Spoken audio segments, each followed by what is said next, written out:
Hello Scorpio! Welcome dito sa aking channel, Palaran 888 Scorpio. Alamin natin Scorpio kung anong messages, vibration, gabay, energy para sa inyong lahat. Ito ay weekly tarot reading, so I hope na makuha mo yung energy. Beware lang Scorpio sa mga videos na ninanakaw sa akin. So basta tingnan nyo yung sa ilalim ng uploader, dapat Kapalaran 888 sa akin yun. Pero kung ibang pangalan nakalagay doon, ibig sabihin ninanakaw nila yung aking videos.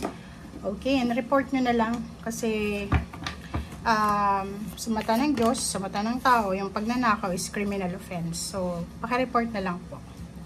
Okay, Coventina, purification, emotional withdrawal, positive movement forward.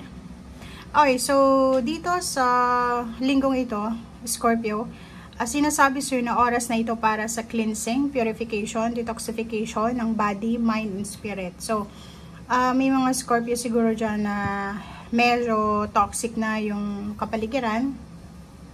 Unahin natin yung emotion mo. Medyo yung pwedeng may nararamdaman kang toxicity, meron kang, or napapaligiran ka ng mga toxic na tao, environment, or may mga iniisip kang hindi na healthy. So, oras na daw para linisin natin, ayusin natin, mag-detoxify tayo.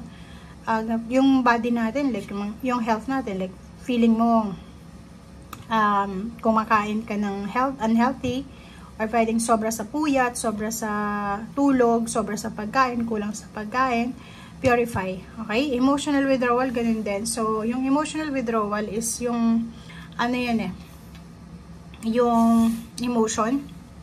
Like, pag 88 kasi siya, so, pag alam mong hindi ka na masaya, withdraw na. Okay? Parang ano lang yan, surrender. So, kung sa linggong ito, makaramdam ka ng parang, hindi na ako masaya. Hindi na ako excited. Parang gano'n, trabaho, emosyon, ganyan. And nakikita ko siya dito na yung you're moving on. Parang on the way ka na sa positive movement forward. So, yun. Marami kang pwedeng tapusin sa linggong ito. It's either tatapusin yung kontrata, relationship, tatapusin mo yung isang plano na alam mong hindi na resonated sa energy mo, sa lugar mo, or sa ginagawa mo. Okay?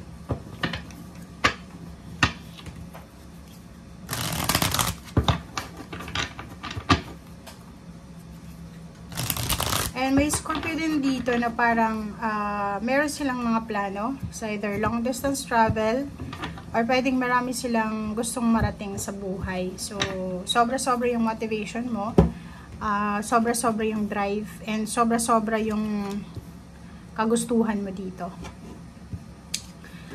Dito din, sinasabi na merong Scorpio na naghihintay, okay? Like for example, naghihintay sila ng tulong. Kasi may 6 of Pentacles dito yung balance ng financial. Ibig sabihin yan, isang Scorpio ang naghihintay kasi pwedeng nahang. So, posibleng nagtatrabaho ka, tapos sinabi ng employer mo na hindi mo na tayo mag-operate ngayon kasi ganyan ganito. So, nakahang, nakatambay ka lang, nakatenga ka. So, meron ding stagnation sa part ng buhay mo na hinihintay mo kung kailan siya uusad. Okay? Yung 6 of Pentacles, nakikita ko siya dito, may hinihintay kay either payments, payouts, bonuses, 13-month pay. So, 6 of Pentacles is balance. So, yung give and take ng energy, hinihintay mo siya.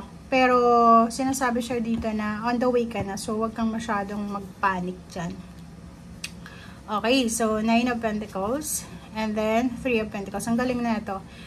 Scorpio, ang nakikita ko siya dito na may posibleng balita kang matatanggap sa linggong ito.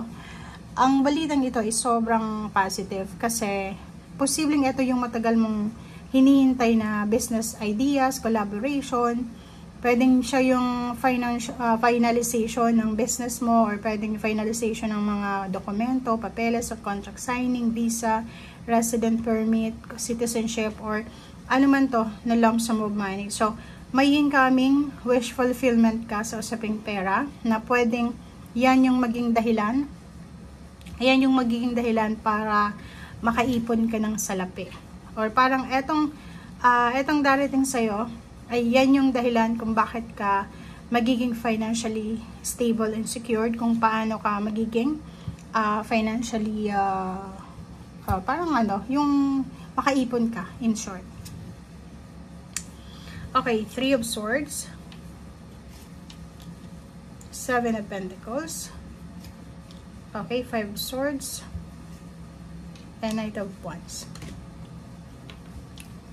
Okay, so dito sinasabi ng birahan na merong iba na pwedeng makaresonate dito. 1, 2, 3, 4, 5, 6. Meron kayong hinihintay.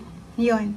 Excited ka kasi posibleng inasahan mo ito. So, may hinihintay kang either message, chat, call, confirmation regarding sa money, sa salary. Pwedeng umutang ka sa bangko, tapos ang tagal ma-release yung utang mo, ganyan, ganito.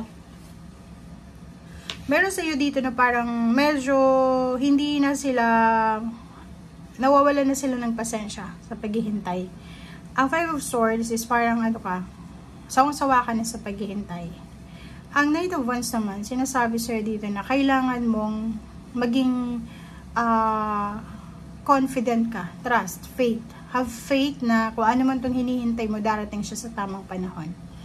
Siguro yung iba sa inyo, nangangailangan na ng financial ngayon. So, medyo yun, parang yun yung dahilan kung bakit sila hindi mapakali o hindi sila makapaghintay. But nandito yung Knight of Wands, sinasabi na parating siya, pero kailangan mo munang maghintay. Okay, King of Cups and the Earth Mother. Okay, ay kita ko siya dito, may mga problema sa family. So, posibleng yung nanay mo, kapatid, mga babae sa pamilya. It's either nanay or kapatid, air signs energy and earth signs. Mayroong siyang mga problema. Okay? So, yung iba din sa inyo dito is posibleng may mga physical health problems. Yung magulang nila, kapatid, or kung sino mang involved na to sa kanila. Make sure yung Earth Mother kasi is number 3, take care of your body. So, yun, detoxification, sinasabi na i-prioritize mo yung sarili mo ngayong linggong ito kasi ang dami-daming toxicity sa paligid mo na kailangan mong alisin.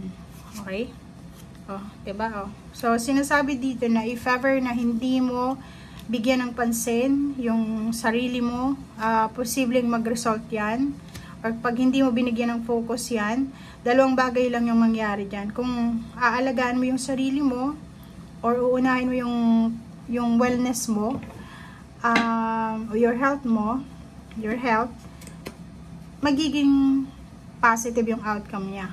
Okay? Celebratory. Pero kung papabayaan mo, the tower, syempre, babagsak yung health mo, babagsak yung finances mo, so tuloy-tuloy. So, kailangan mong magdesisyon, nasa kamay mo daw, parang ganon, nasa priorities mo yan, sa focus mo, kung ano yung dapat mong gawin. Okay? So, thank you guys for watching and see you again. Bye!